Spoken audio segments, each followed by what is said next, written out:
What if there's a place on Earth so harsh? NASA comes here to test its Mars rovers.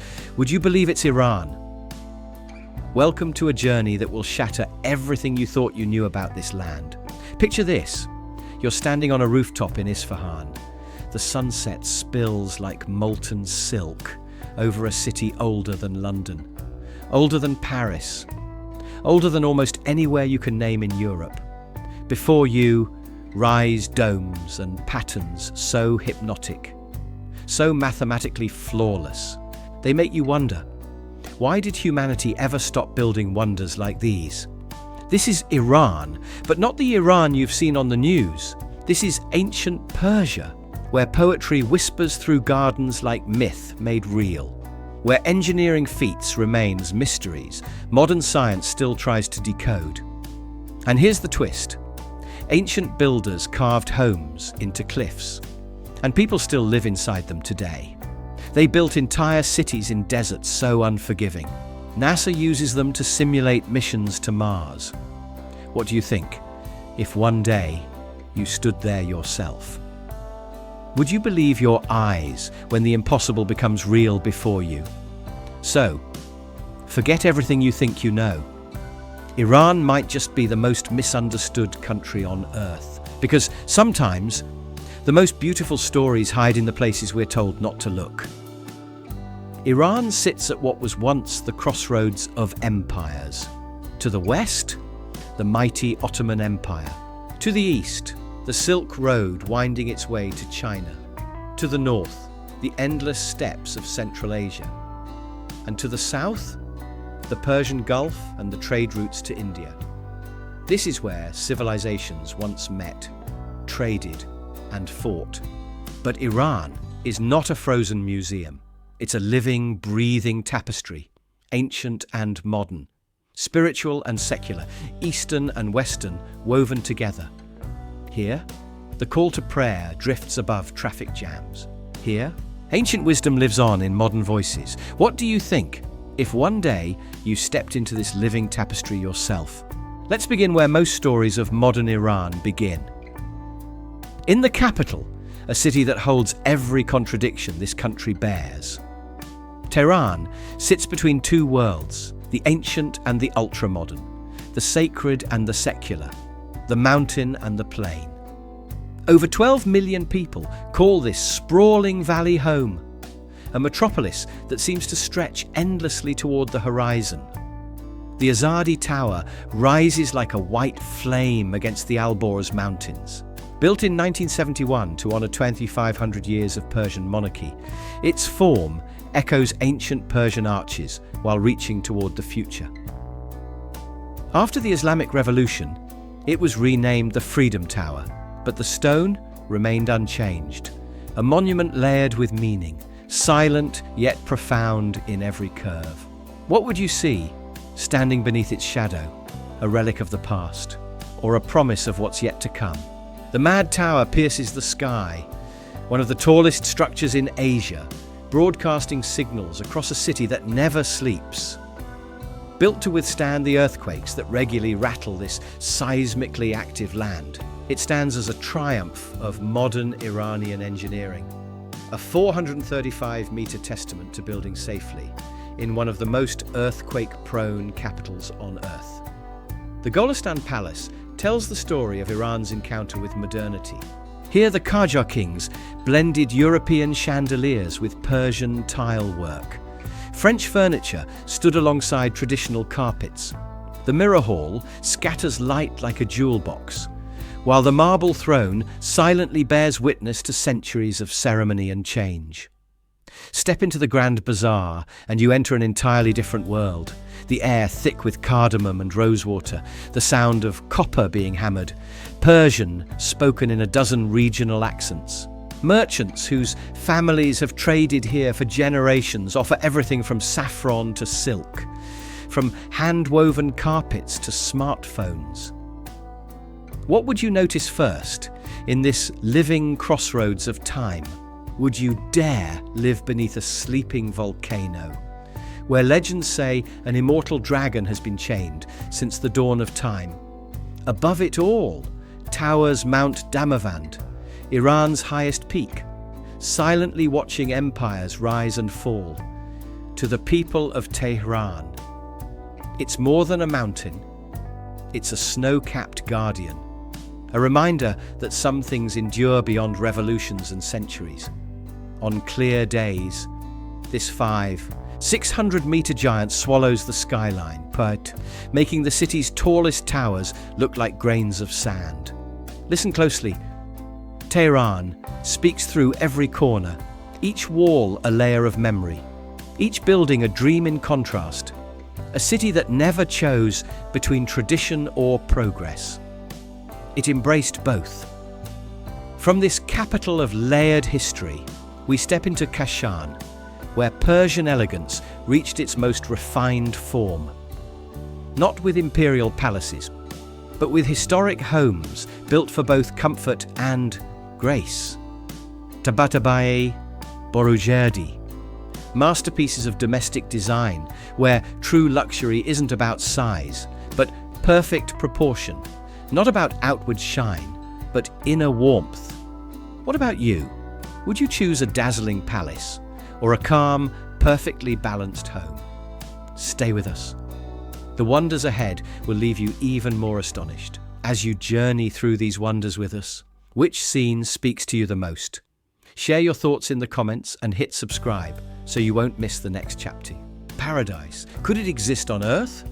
In Kashan, Persians believed they had touched a dream. The Fin Garden, paradise distilled to 3 essentials: water, shade, geometric perfection. Built in the 16th century, it follows the classical Chahar Bagh design. 4 channels symbolizing the 4 rivers of paradise, flowing from a central fountain. But Persian beauty isn't only above ground, descend below.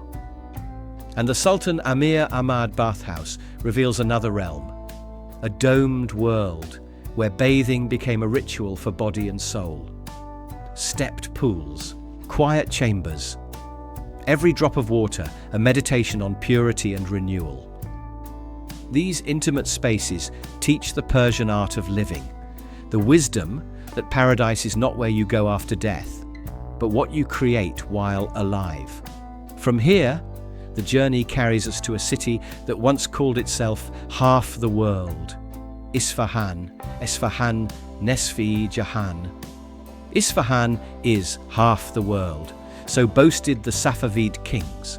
And standing in Naqshi Jahan Square, you understand their pride.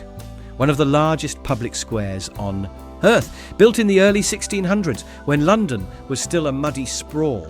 The view takes your breath away, and what comes next will leave you even more astonished. Stay with us. To the south, the Shah Mosque. East, Sheikh Lotfollah. West, Ali Kapu. North, the Grand Bazaar, a stage for empire, every brick placed to overwhelm and inspire. The Shah Mosque rises like a prayer in turquoise and gold, its dome shifting with the light. Silver at dawn, glowing like an ember at sunset. Across the square, the smaller Sheikh Lotfollah hides deeper secrets. Built for quiet contemplation, not crowds. Its jewel box interior shifts cream, rose, and gold as you wander through its intimate halls. The Jame Mosque, a living encyclopedia of Persian Islamic designs spanning 8 centuries. Seljuk brick, Mongol tilework, Safavid domes, each dynasty leaving its mark in layers of history. And there, the Ali Kapu Palace, 6 stories where power and art stood side by side. Imagine yourself standing in Naqshi Jahan Square, spinning slowly as 4 sides reveal masterpieces from 1,000 years. Where would you step first? Beneath the giant turquoise dome, into the hidden jewel box mosque, or up the 6-story palace for a sweeping view of the city? And why? Share your thoughts and feelings in the comments. Your answer might inspire the next traveler watching. Ali Kapu's music room, its intricate muqarnas carved not just for beauty, but to perfect the acoustics. From this very terrace, Safavid kings once watched polo matches and grand festivals, ruling an empire stretching from the Ottoman borders to the Indian Ocean. Isfahan's bridges are poems written in stone and water. The Siosay Bridge, bridge of 33 arches, built in 1602, spans the Zayandeh River. Each arch reflected in the water, forming perfect circles of light. Walking through Isfahan is like stepping into the dreams of a civilization at its peak, a place where beauty and power joined to create something eternal. From this flowering of Islamic art, we journey into the desert, where older faiths still burn their ancient flames. Yazd sits at the edge of two deserts, Dashti Kavir and Dashti Lut, a city that should not exist. An oasis born not from water, but from human ingenuity and spiritual resolve. For over 3,000 years, people have lived here in one of Earth's harshest environments. The tall wind-catcher towers rise like ancient sentinels, capturing desert breezes and breathing cool air into the rooms below. If you were standing in Yazd today, gazing at these towering wind-catchers still working after millennia, what would you feel? Awe at human creativity, or deep emotion at humanity's resilience on the edge of survival? Share your thoughts in the comments. Let your voice become part of this journey. Pilgrims travel from around the world to the Yazd Fire Temple, Atash Behram, to feel the presence of Ahura Mazda, the wise lord of Zoroastrianism. Beyond the desert, the towers of silence, Dakhme Yazd, rise like forgotten monuments. For centuries, Zoroastrians brought their dead here to be consumed by vultures, believing that burial or cremation would pollute the sacred elements of earth and fire. Death returns to nature. Flesh feeds the birds, the soul journeys on to judgment. But to truly grasp the extremes of this land, you must venture deep into the Dashti Lut Desert, one of the hottest places on Earth. Satellite readings have recorded surface temperatures exceeding 70 degrees, hot enough to kill any living thing caught without shelter. The desert stretches like an alien world. Salt flats glistening white, wind-carved rock formations called kalutes, sculpted by millennia of sandstorms into surreal towers and valleys. Here, in one of Earth's most unforgiving places, Iran reveals its deepest truth. This is a land that breeds survivors, innovators, architects of the improbable. Where others see obstacles, Iranians see opportunity. From the extremes of the desert, we travel to a city built on gentler dreams, Shiraz, where the Persian soul learned to sing. As you journey through these wonders with us, which scene speaks to you the most?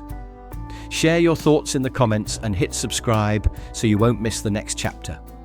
For over 1,000 years, Shiraz has been the beating heart of Persian literature, a place where poets turned love into verse and verse into prayer.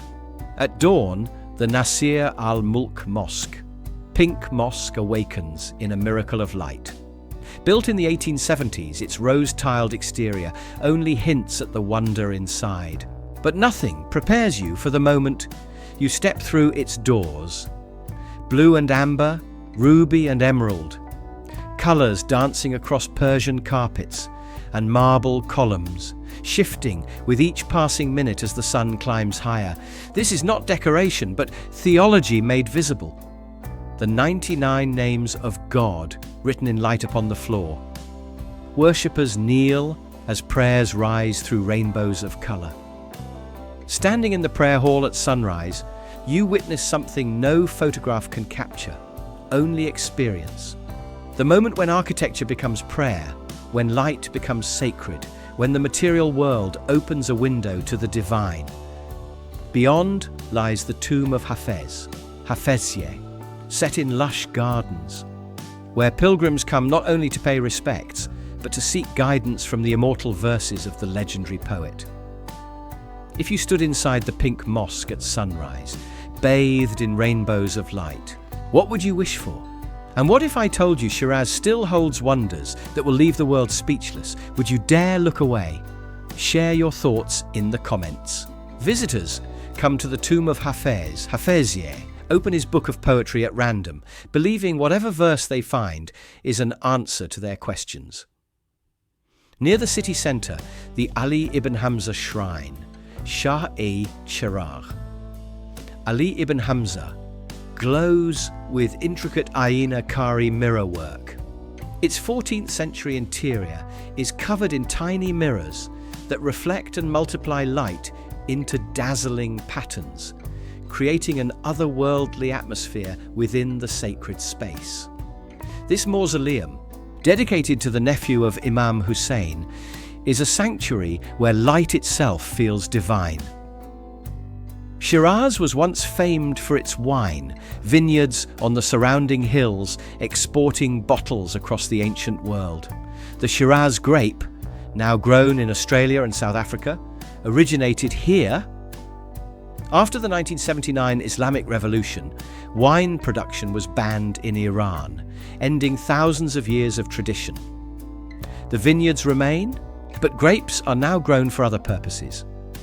From this city of poets and gardens, we journey to the ruins of empire, Persepolis, the ceremonial capital of the Persians. Even in ruins, it commands the world's attention.